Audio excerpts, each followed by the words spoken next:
Selamat pagi teman-teman, kita berjumpa lagi dalam video pembelajaran online ya. Dalam video sebelumnya kita sudah bicara mengenai leader sebagai seorang people developers ya, bagaimana Anda mengembangkan kompetensi dan kapabilitas anak buah Anda. Anda sudah saya kasih tugas juga bagaimana menyusun rencana pengembangan annual development plan ya, disusun aktivitasnya apa, kapan, siapa saja yang terlibat dan hasil yang diharapkan seperti apa. Mudah-mudahan Anda bisa meluangkan waktu untuk menyusun itu. Nah, dalam proses penyusunan activity plan tadi, activity development plan tadi, saya mau kasih satu pendekatan yang bagus ini Mas ya, pendekatan yang menarik. Jadi Anda bisa lihat di slide di depan saya ini, di slide nomor 47. Ya, jadi sebaiknya Anda ketika mau membangun development plan untuk anak buah Anda itu fokus on bright spot, fokus pada kekuatan anak buah Anda, kekuatan positif, potensi anak buah Anda. Ya, bukan kekurangan, bukan kelemahan, ya itu cara pandang yang kuno. Tadi saya sudah ngasih contoh ya, misalnya potensi saya adalah training skills, kompetensi saya, potensi saya. Ya sebaiknya potensi itu yang makin dimekarkan dari diri saya. Atau misalnya Anda punya anak buah yang potensinya dalam hal, katakanlah menyusun laporan ya, dia analytical thinking-nya bagus. Ya, cara berpikirnya bagus, kreatif orangnya. Ya, tempatkan dia atau kasih penugasan-penugasan, kasih rencana pengembangan yang makin meningkatkan potensi dia, potensi kreativitas dia. Jadi, disuruh ikut training creativity skills misalnya, atau dikasih tugas-tugas yang makin rumit misalnya. Jadi, fokus on bright spot, Mas. Fokus pada potensi. Ya, jadi, di dalam slide berikutnya saya ngasih contoh nih. Ya. Jadi, weakness based ini kurang pas. Weakness based itu pendekatan yang menurut saya tidak begitu tangguh. Analoginya sih simpel Mas ya, analoginya misalnya ya. Katakanlah Anda tahu seorang Lionel Messi. Lionel Messi ahli sepak bola, potensi dia ya skill sepak bola. Bayangkan kalau dia, misalnya dia punya banyak kelemahan pasti. Mungkin dia tidak bisa nyanyi gitu ya. Nah, kadang-kadang perusahaan maksa Lionel Messi untuk training bagaimana caranya menyanyi. Nah, itu yang sering terjadi, dan lupa bahwa Messi itu talentanya di bidang sepak bola. Itu kan disaster, Mas. Sebaliknya, Anda tahu Ikke Nurjanah, potensi dia seorang penyanyi dangdut, Mas ya. Tapi kita tahu kelemahan dia banyak. Dia tidak bisa ngomong di depan publik misalnya, tidak bisa menyusun laporan accounting misalnya. Nah, bayangkan seorang Ikke Nurjanah, karena kita tahu kelemahan dia tidak bisa accounting, suruh training mengenai accounting. Nah, itu kan wasting time, Mas. Ya, jadi itu kuncinya seperti itu, Mas. Anda harus temukan potensi orang ini, dan kemudian alokasikan lebih banyak waktu pengembangan, energi, dana, atau budget untuk pengembangan, untuk makin membuat potensi orang ini berkembang. Bukan justru menghabiskan banyak waktu untuk memikirkan kelemahan dia. Apa sih gap-nya, kompetensi gap-nya apa, kelemahan apa dia, kekurangannya apa. No, ya, sebaiknya Anda mencoba melacak, mengidentifikasi kekuatan dia itu apa. Ya. Jadi itu namanya strength base. Itu lebih powerful, Mas. Strength base itu lebih powerful. Ya, jadi memang Anda dipaksa untuk mencoba melacak kekuatan potensi anak buah Anda. Dan saya yakin anak buah Anda itu pasti ada yang bagus-bagus lah ya. Nggak mungkin semuanya jelek.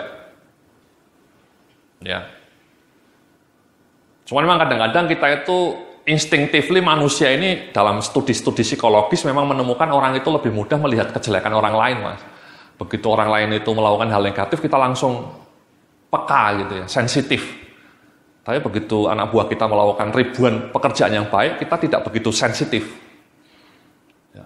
Begitu salah satu saja langsung teringat-ingat lama. Itu memang manusia itu ternyata instinctively seperti itu, Mas. Itu memang peneliti-peneliti psikologi sosial juga heran ya. Mungkin itu turunan dari nenek moyang kita ya. Penelitinya menduga bahwa itu memang keturunan nenek moyang kita ya. Jadi dulu mungkin hidup di hutan purbakala gitu ya. Instingnya selalu menghindar dari malapetaka, dari serangan macan, dari serangan dinosaurus gitu ya.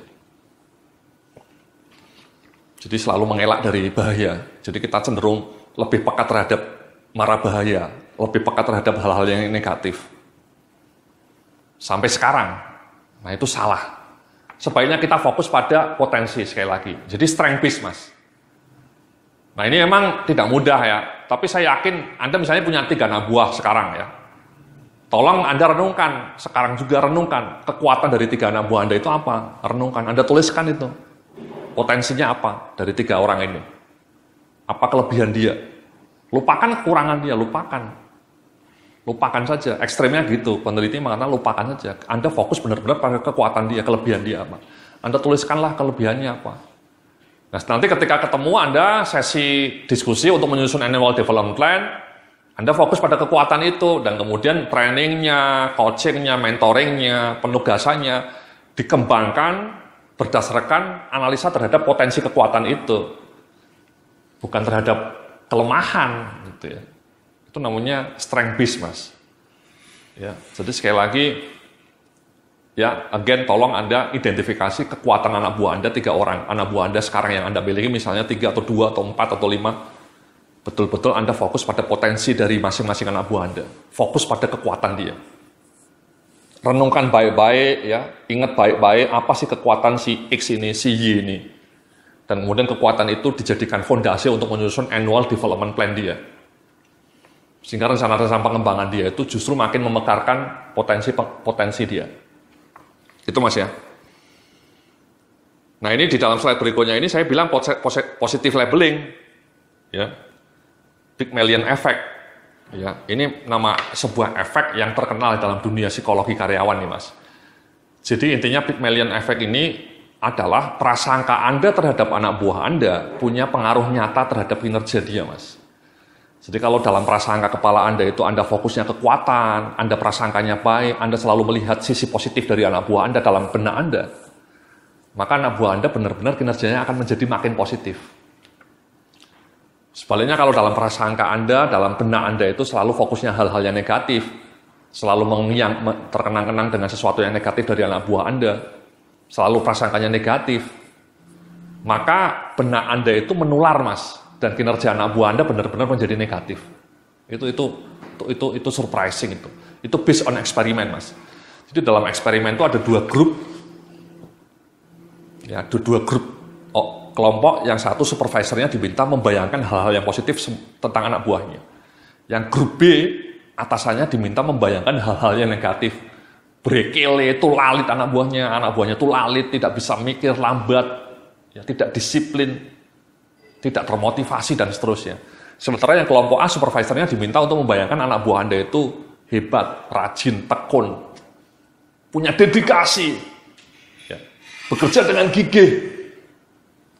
Disuruh membayangkan seperti itu Mas tiap malam ketika pulang ke rumahnya selama 3 bulan.